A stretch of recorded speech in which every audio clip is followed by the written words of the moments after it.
বেশ কয়েকদিন ধরে সোনাই আবদার করছে সজনে ফুলের বড়া খাবে, কিন্তু কাজের মধ্যে আমি একটু সময় করে বের করতে পারিনি।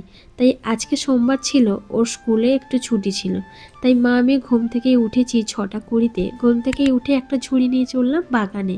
আমাদের যেহেতু অনেকগুলো সোনের গাছ আছে, তাই সারা বছর তো খেয়েও পারা যায় না। তাই নিচ থেকে না ফুল কুড়িয়ে গাছ থেকে আমি এক ঝুড়ি ফুল পারলাম।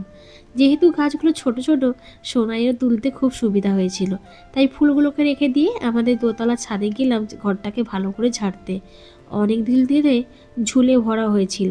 তারপর স্নান করে এসে ফুলগুলোকে ভালো করে বেছে নিয়েছি, তারপরে ডাল ভিজেছিলাম।